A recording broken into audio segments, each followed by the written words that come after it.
Yes. Ben, let me ask you another question. Our organization is one that on a daily basis supports whatever you want to call it, the free market system of economic choice.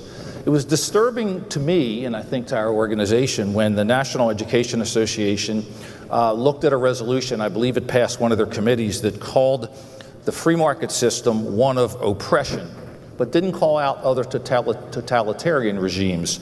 So what does it say when our educators don't seem to believe in the free market system?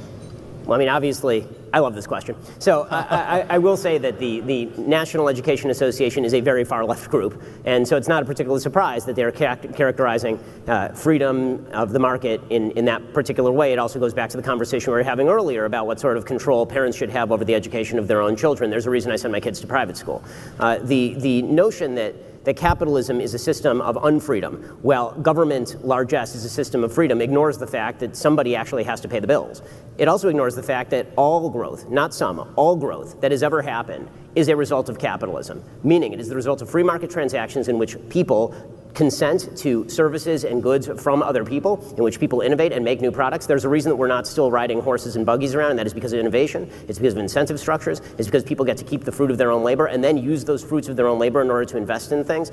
The true growth in the American economy was never just a question of dollars and cents. It was what you got for those dollars and cents. All of that is driven by entrepreneurs who are willing to take risk. And when you disincentivize risk, you end up disincentivizing people from taking those risks. As we become a much more wage-based society, and that has happened for a large segment of the population, that means that you are incentivizing people to not take those risks. And countries that don't have people taking those risks end up being countries that economically stagnate. Yeah. So those are the ideas that actually, funny enough, have been repeated over and over again in our education system. The idea that, children or students in this country are taught that capitalism is evil is new to me, because I certainly did not get that type of education. Quite the opposite, in fact.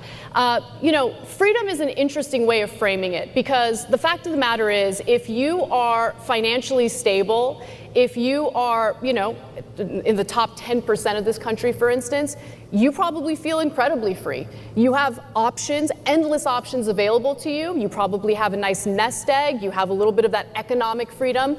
But, there are two different things at play. Number one, well, when you look at what is incentivized under capitalism, it's actually led to a lot of our own civil liberties being violated. For instance, data collection that takes place on a regular basis without our own knowledge by these social media companies, by these tech companies who make their money not off of advertising, for instance. They make the majority of their money off of selling our personal information to data brokers. It's part of the reason why there are infinite websites right now, so-called data brokers, that just sell our personal information, including where we live, what our phone number is, where we've worked.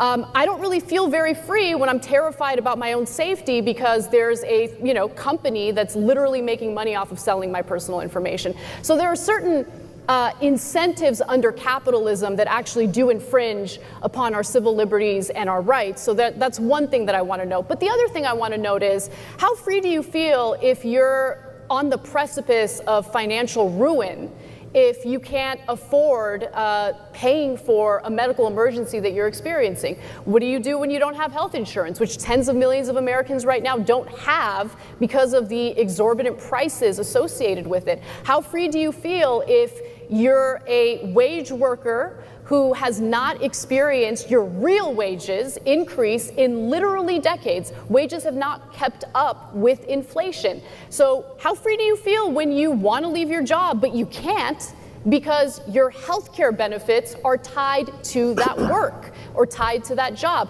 I mean, freedom, again, is an interesting way of framing it, because I would venture to say that there's a significant portion of the population in the United States, significant portion of workers in this country that do not, in fact, feel free, in fact, have experienced the precarious nature of a capitalistic system that forces them to work endlessly, if they're lucky, in a full-time job, if they're unlucky, in several part-time jobs that they cobble together with no benefits just to make ends meet.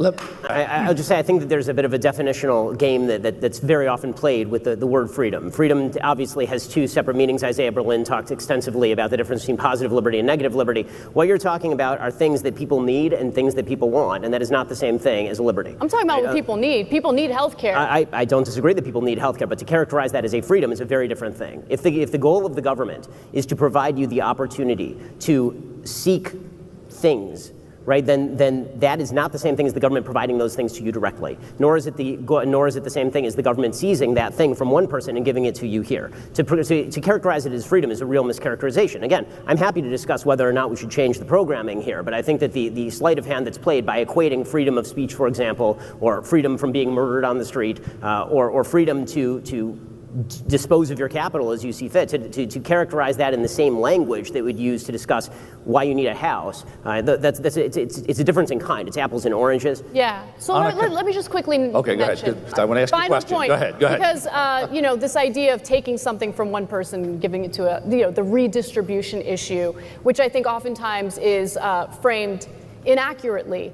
When we talk about redistribution of wealth, I mean, look at the amount of money that gets invested by our federal government in the form of research and development, whether we're talking about pharmaceutical companies or even companies like Tesla. The seed money from Tesla did not come from private investors. In fact, the same year that Obama's administration invested in the failed Solyndra project, they also invested the same amount into Tesla. And guess what? Tesla ended up being a massive success. The only downside to it, though, is that now you have Elon Musk who's whining and crying about having to pay his fair share of taxes when, during the pandemic, he became, for a brief period of time, the richest man literally in the world, right? So I agree with you about subsidies, by the way. Right. Yeah. So welcome to libertarianism. So look,